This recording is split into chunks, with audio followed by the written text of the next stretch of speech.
Teacher, me falaram que depois de todas as preposições em inglês, eu uso o verbo com ing. É isso mesmo?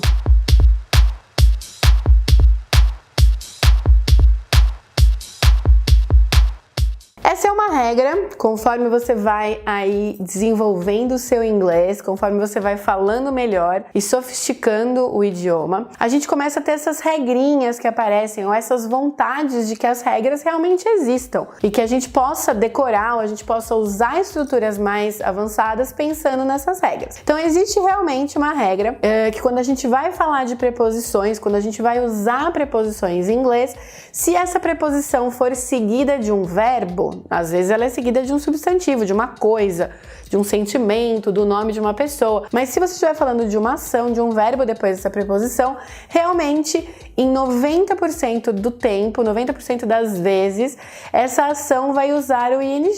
Esse é um jeito fácil da gente trabalhar com prepositions, porque realmente existe uma regra.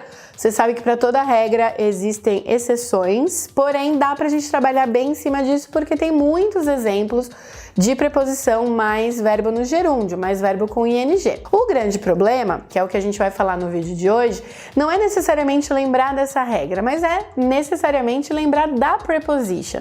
Preposições são coisas que assustam quem tá aí no finalzinho do básico, começando intermediário, até o avançado, até usuários proficientes do inglês temem um pouco essas prepositions, porque não é só decorar, não é só traduzir, são muito diferentes da tradução do português, então a gente tem realmente que se acostumar com o uso dessas prepositions. E teacher, como que eu faço para decorar essas prepositions? A gente não decora essas prepositions sozinhas, não adianta a gente pensar to, para, for, para, from, de, não dá pra gente ficar traduzindo e decorando. A gente tem que combinar essas prepositions com outras coisas, fazer bloquinhos de palavras. A gente chama isso em inglês de collocations, que são combinações de palavras. Então, alguns verbos pedem por uma preposição que, por sua vez, pedem por um outro verbo no ing. Um exemplo disso, você pode falar que você está preocupado com viajar tarde. Então, eu não quero viajar tarde, estou meio preocupado com viajar tarde, acho que vai ser uma coisa meio chata pra gente viajar tão tarde amanhã. Então, quando você for usar o preocupado, você vai usar o worry. Então, eu me preocupo. I worry about traveling at night. Então, eu me preocupo com viajar à noite, com viajar tarde. Então, você tem que lembrar do worry, que é o verbo preocupar. Você tem que lembrar que toda vez que eu uso o worry, eu uso o about. Então, se preocupar com alguma coisa, se preocupar sobre alguma coisa. Você vê como é estranho? Se você traduzir o about, ele tem a ideia de sobre. Em português a gente fala, eu me preocupo sobre, você fala, eu me preocupo com. Então, não dá para traduzir. E aí, depois do worry e depois do about, uma vez que você estuda essas duas coisinhas juntas, você lembra que, por ser uma preposition, vai ser seguida de um verbo com ing. Então, I worry about traveling at night. I worry about traveling at night. Então, você vê que são coisas, uma puxa a outra. E se você estudar essas coisas isoladamente, fica muito mais difícil de lembrar, muito mais difícil de decorar. Então, eu vou trazer para você agora 10 estruturazinhas, 10 combinaçõezinhas que vão usar esse verbo no ing no final. Então, se você for usar essas estruturas seguidas de uma atividade, seguidas de uma ação, essa ação vai ter o ing. 5 dessas estruturas, pessoal, são verbos. O primeiro, eu já dei para você há 3 segundos atrás, é o worry. Worry about doing. Me preocupo em fazer alguma coisa. Worry about doing. A segunda combinação vem com a estrutura look forward. Eu já fiz um vídeo especial sobre o look forward. O look forward é esperar ansiosamente por alguma coisa. E são duas preposições. Eu tenho o look forward to. Então, I look forward to hearing from you. Eu espero ansiosamente por ouvir de você, por saber da sua resposta. Já são duas expressions seguidas do ing. Além disso, a gente também tem a expressão object to. I object to doing something. Então, eu sou contra, eu tenho objeções. Esse verbo object tem essa ideia de eu tenho objeções a fazer alguma coisa. Então, I object to going home late.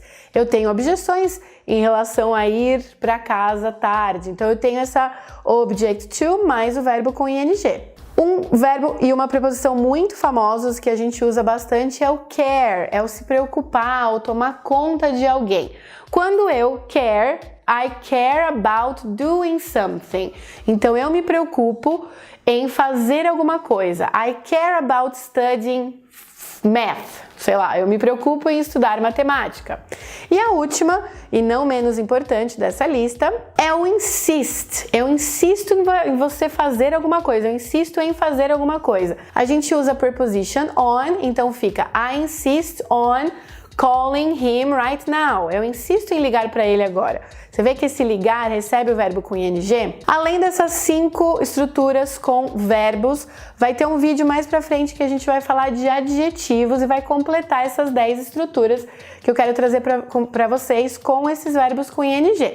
Então esses 5 verbos de hoje já tem bastante coisa pra você estudar em cima disso.